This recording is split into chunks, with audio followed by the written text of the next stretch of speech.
আজ আমরা মাধ্যমিকের যেসব প্রশ্ন ম্যাপ পয়েন্টিং আসে জিওগ্রাফিতে, তো সেইগুলো প্র্যাকটিস করব। আমি এটা বলতে পারি যে 10 থেকে 20টা এখানে আমরা ম্যাপ পয়েন্টিং করব, এবং সেটা কিন্তু খুবই সাজেস্টিভ হবে এবং পরীক্ষা আসবে। তো তোমাদের বলছি তোমরা অবশ্যই এগুলো প্র্যাকটিস করবে। আর আমি যেভাবে ম্যাপটা এঁকেছি, তোমরা মোটামুটি একটা বাড়িতে একটা ডায়াগ্রাম আঁকার চেষ্টা করবে, তাহলে তোমরাও কিন্তু পারবে।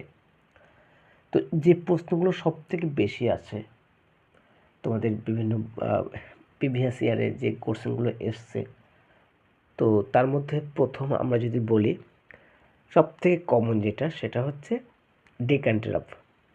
ওকে, তা সেটা কোথায়? সেটা হচ্ছে এই যে সাউথ ইন্ডিয়ায়। দেখো, এটা হচ্ছে ডেকান ট্রাপ বলা যেতে পারে। এবার এটাকে আমরা আর কি নামে ডাকতে পারি? ডেকান ট্রাপকে দাক্ষিণাত্য কৃষ্ণ মৃত্তিকা, নাম্বার 2 কার্পাস মৃত্তিকা, নাম্বার 3 রেগুর মৃত্তিকা। তো এটা আমরা কি বলতে পারি? ডেকান ট্রাপ বা ডেকান ট্রাপ বা কৃষ্ণ মৃত্তিকা। ওকে, এটা বলতে পারি। আর যদি বলা হয় একটি তৈলবীজ উৎপাদন কেন্দ্র, যেখানে সূর্যমুখী, বাদাম, রেড়ির তেল, কৃষি, এই যে তেলগুলো সব থেকে বেশি পাওয়া যায়, সেটা আমাদের গুজরাট অঞ্চলে। তো দেখতে পাচ্ছ এটা গুজরাট। তো গুজরাটের কাথিওয়াড় অঞ্চলে, এই পাশটা হবে না, এটা কচ্ছে রান। তো এটা আমরা কাথিওয়াড় অঞ্চল বলতে পারি, একটি তৈলবীজ উৎপাদন কেন্দ্র। ওকে, কি বললাম? কাথিওয়াড় বা কাথিওয়াড় তৈলবীজ উৎপাদন কেন্দ্র। এবার আরও যেটা সবার ক্ষেত্রে আমরা জানি, তবু আমরা প্র্যাকটিস করে নেব, ভারতীয় মরুভূমি বা থর। এটা ভারতীয় মরুভূমি, দেখতে পাচ্ছ। তো এইটাকে আমরা বলবো থর, মরু অঞ্চল, থর। তো 3টে প্রশ্ন বললাম। এছাড়া দেবে যে দিল্লি শহরটা কোথায় অবস্থিত। দিল্লিটা দেখো, এই যে রাজস্থান, এই সোজাসুজি উত্তরাখণ্ড, হিমাচল প্রদেশের পরে এই সোজাসুজি আমরা দিল্লিটাকে আমরা পয়েন্ট আউট করব। দিল্লি আমাদের ন্যাশনাল ক্যাপিটাল।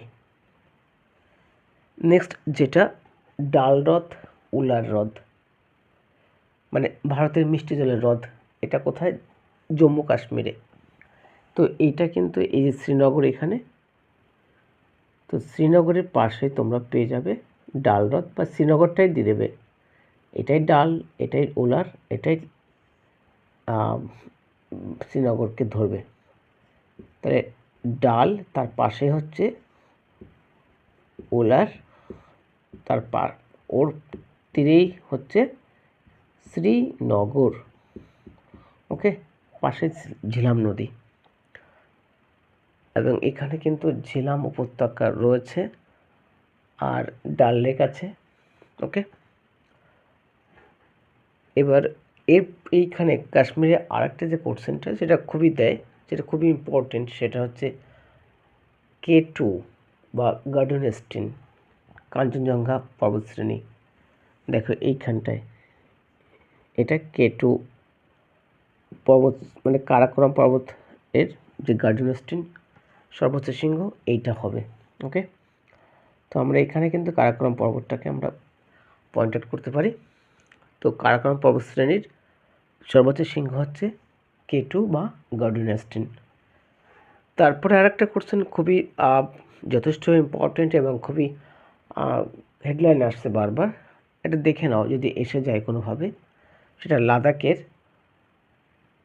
লাদাখের একটা বিখ্যাত লেক, সেটা প্যাংগং লেক। এই সোজাসুজি পড়বে প্যাংগং লেক, এবং এটা বর্ডারে পড়বে প্যাংগং লেক, এটা চীন ইন্ডিয়া বর্ডারে পড়বে। ওকে, মোটামুটি কাছাকাছি দেওয়ার চেষ্টা করবে, সবটাই যে সম্ভব হবে তা নয়।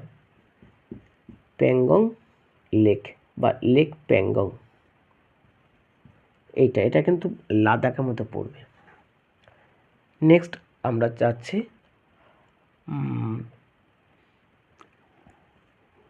যেটা বলা যেতে পারে খুবই ইম্পর্টেন্ট হিসাবে আমরা ধরতে পারি ছোটনাগপুর মালভূমি। দেখো এটা আমরা ঝাড়খণ্ডটা এঁকে দেবো মোটামুটি। ওকে, ঝাড়খণ্ডটাকে যদি আমরা এঁকে দিতে পারি তাহলে এটা কিন্তু ডেকান ট্রাপ, সরি এটা হবে ছোটনাগপুর মালভূমি। ওকে, নেক্সট যে প্রশ্নটা উত্তর দেওয়া যেতে পারে সেটা হচ্ছে চিল্কা হ্রদটা কোথায় অবস্থিত। চিল্কা হ্রদটা অবশ্যই উড়িষ্যায় চিল্কা, এইখানটায়। এখানে কিন্তু হুইলার দ্বীপ রয়েছে, চিল্কাটা এইভাবে তোমাকে ম্যাপে দেখাতে হবে। চিল্কা হ্রদ, তাহলে কটা বললাম? ডেকান ট্রাপ, কাথিওভার, এটা হচ্ছে তৈলবীজ, তৈল বীজ উৎপাদন কেন্দ্র, কৃষি মৃত্তিকা, ভারতীয় থর মরুভূমি, দিল্লি ন্যাশনাল ক্যাপিটাল, শ্রীনগর বা ডাল উলা হ্রদ, কেটু, প্যাংগং লেক, এবং অ্যাট লাস্ট এখানে কী আঁকলাম? ছোট নাগপুর মালভূমি, ছোট নাগপুর। ওকে, এবার যদি বলে কলকাতা শহরটা দেখাও, তাহলে ঠিক এই যে খাসকাটা সুন্দরবন, এটা সুন্দরবন পড়বে, কিন্তু তার উপরে কিন্তু এই সোজাসুজি এখানে কিন্তু কলকাতাটাকে মার্ক করবে। কলকাতা আর একটু উপর হবে, একটু ভিতরে, সরি, এটা কলকাতা। ওকে, আর তার নিচে কিন্তু এইখানটায় এই অঞ্চলটা সুন্দরবন বলে মার্ক করতে পারো। এই অঞ্চলটা সুন্দরবন,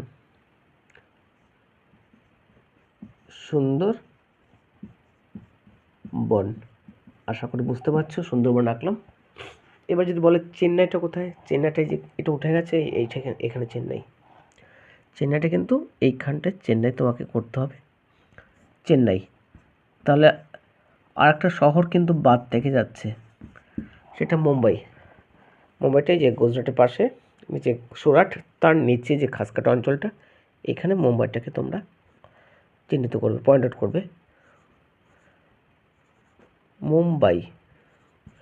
ওকে, আমরা অনেকগুলো ছবি কিন্তু এখানে এঁকে ফেলেছি, ম্যাপ পয়েন্টিং করেছি। আর একটা খুবই ভীষণ ইম্পর্টেন্ট, সেটা হচ্ছে কচ্ছের রান। এটা দেখো কচ্ছের রান, এখানে কিন্তু এখানে জলের মতো আঁকবে, সরি। তো এইখানে কিন্তু একটা নদী এসে মিশেছে, বলতে পারিস নদীটার নাম? নদীটার নাম হচ্ছে লুনি, লুনি।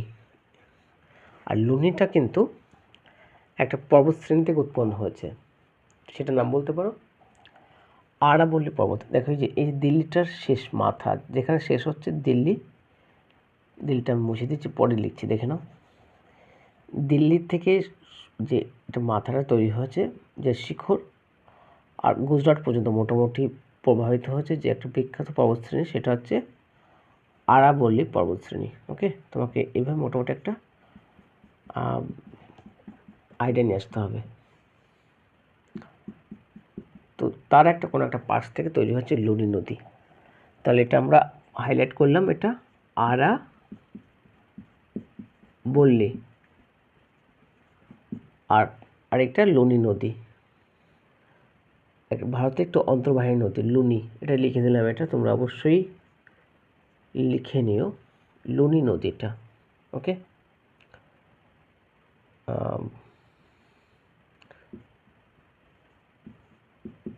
লুনি। আর এটা কচ্ছের রান, এটা কচ্ছের রান, কচ্ছ।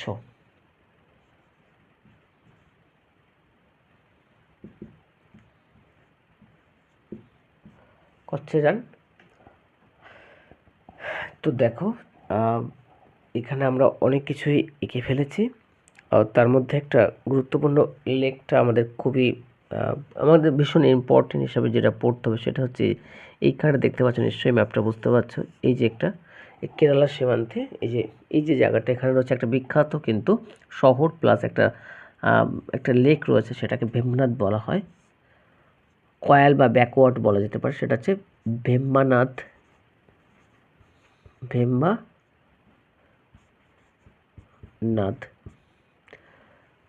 কয়াল, ব্যাকওয়াটার বা কয়াল, এটা কিন্তু এখানে রয়েছে। এটা তোমাকে অবশ্যই পয়েন্ট আউট করতে হবে। আমরা এই ম্যাপে কিন্তু আন্দামানটা দেখাইনি। এই দেখো এখানটা কিন্তু আন্দামান পড়বে, great Andaman, middle Andaman, little Andaman, Nicobar, great Nicobar, Car Nicobar, এরকম কিন্তু এখনও তিনটে পার্ট আছে মোটামুটি এই আন্দামান। ঠিক আছে, তো আন্দামান নিকোবরের মাঝখানে দেখো এটা হচ্ছে আন্দামান, এটা হচ্ছে বলতে হবে আন্দামান। আমি লিখে দিচ্ছি, দেখে নাও, আন্দামান, এই কটা। আর এই দুটো হচ্ছে এখানে কার নিকোবর, নিকোবর আছে, গ্রেট নিকোবর, এটা নিকোবর। ওকে, আন্দামান আর নিকোবর। তো আন্দামান নিকোবরের মাঝখানে কিন্তু একটা চ্যানেল রয়েছে, তোমাদের সেটা আসতেই পারে, সেটা হচ্ছে 10 ডিগ্রি চ্যানেলটা একটু দেখে নেবে যদি এসে যায়। মানে চ্যানেল তো একটা মোটামুটি কাল্পনিক একটা যে বাউন্ডারি বা স্রোত রয়েছে, মানে জলের যে ভাগ রয়েছে, দুটোকে ভাগ করেছে, এটা আন্দামান, একটা নিকোবর দ্বীপপুঞ্জ, তার মিডলে রয়েছে 10 ডিগ্রি চ্যানেল। তোমাকে অবশ্যই একটু খেয়াল করে নেবে। এবার এটা তোমার কিন্তু পরীক্ষাও কিন্তু আসতে পারে অন্য কোনো ক্ষেত্রে 10 ডিগ্রি চ্যানেল। তো আমরা বেশ কয়েকটা ম্যাপ পয়েন্টিং এখানে করলাম, বেশ কিছু বাকি রয়ে গেছে। তার মধ্যে আমরা একটা অবশ্যই যেটা বলতে পারি, মেঘালয়ের যে মৌসিনরাম যে জায়গাটা, সেটা একটু পয়েন্ট আউট করে দিই। দেখো এটা হচ্ছে মেঘালয়, আর মেঘালয় যে ডিস্ট্রিক্টটা, যে মেঘালয়, তো এইখানটায় কিন্তু একটা জায়গা আছে গারো খাসি জয়ন্তী। এই খাসির উপরে, খাসির পাশে কিন্তু রয়েছে মৌসিনরাম। গারো, প্রথমটা গারো, খাসি জয়ন্তিয়া। তো তুমি এইখানে পয়েন্ট আউট করবে মৌসিনরাম। ওকে, মৌসিনরাম বা চেরাপুঞ্জি, যেটা বৃষ্টিপাত হয় ভারতবর্ষের সবথেকে বেশি বা পৃথিবীর সবথেকে বেশি বৃষ্টিপাতযুক্ত অঞ্চল মৌসিনরাম। ওকে, তো সেই জায়গাটা হচ্ছে মেঘালয়ের শিলংয়ের পাশেই মৌসিনরাম রয়েছে। আর যদি বলা হয় চাঁদ পদক অঞ্চল, সেটা আমরা এই ম্যাপে আঁকবো না। তো আমরা বেশ কিছু পয়েন্ট আউট করলাম। আমি আবার ব্যাপারটা বলছি, দেখো এটা ডেকান ট্রাপ বা কার্পাস চার্জযুক্ত অঞ্চল। কার্পাস যে মাটি বা তুলো, তার জন্য ডেকান ট্রাপ। মহারাষ্ট্র রয়েছে, আর কর্ণাটকের কিছুটা আছে, এই যে মধ্যপ্রদেশের কিছু অঞ্চল, এটাকে বলা হচ্ছে ডেকান ট্রাপ, সেটা করলাম। আর তারপর দেখো থর মরুভূমি, লুনি নদী, আরাবলি পর্বত। আরাবলির উপরে কিন্তু রয়েছে দিল্লি শহরটা, কিন্তু শিখরে। দিল্লি যে শহরটা, সেটা হচ্ছে আরাবলির ঠিক শিখরে অবস্থিত, আমাদের ন্যাশনাল ক্যাপিটাল। আর 4টে শহর কিন্তু দিল্লি, মুম্বাই, চেন্নাই, কলকাতা। দেখো 4টে শহর কিন্তু আমরা এখানে এঁকে ফেলেছি। ওকে, 4টে গ্রেটার শহর, সবথেকে ভারতের বৃহত্তম যে 6টা মেগা সিটি রয়েছে, তার মধ্যে 4টে মেগা সিটি আমরা কিন্তু এখানে পয়েন্ট আউট করলাম। আর এটা তো বাংলাদেশ, এই যে ওয়েস্ট বেঙ্গল আমাদের সীমানা। তো এখানে দুটো জিনিস দেখিয়েছি, এটা কলকাতা আর পাশাপাশি সুন্দরবন। নদ নদী দেবে, কিন্তু আমরা এই ম্যাপে নদ নদী আঁকিনি। তো বেশ কিছু আমরা এখানে পয়েন্ট আউট করেছি। তো এখানে কাশ্মীরের শ্রীনগর বা ডাল লেক, মিষ্টি জলের হ্রদ, কারাকোরাম পর্বতশ্রেণী, তার সর্বোচ্চ শৃঙ্গ হচ্ছে K2, প্যাংগং লেক লাদাখে, কাশ্মীরে এখনও ভাগ হয়ে গেছে, যদিও লাদাখটা আলাদা ইউটি মানে কেন্দ্রশাসিত অঞ্চল। রাজস্থানের মরুভূমি, কচ্ছের রান গুজরাটে, কাথিয়াওয়াড় যে উপদ্বীপ যে এলাকাটা তৈলবীজের জন্য বিখ্যাত, ভেম্বনাথ কয়াল এটা কেরালায় অবস্থিত। চেন্নাই শহরটা দেখানো হয়েছে। আর একটা একটু দেখিয়ে দিই, দেখো এই যে জায়গাটা রয়েছে সেখানে কিন্তু বছরে 2বার বৃষ্টিপাত হয়, বা কাবেরী উপত্যকা অঞ্চল, কাবেরীপত্তনম কাবেরী উপত্যকা অঞ্চল, একে বলা হয় থাঞ্জাভেরু। তোমরা নিশ্চয়ই শুনেছ থাঞ্জাভুরু বা তাঞ্জোর বলা যেতে পারে, প্রাচীন নাম তাঞ্জোর।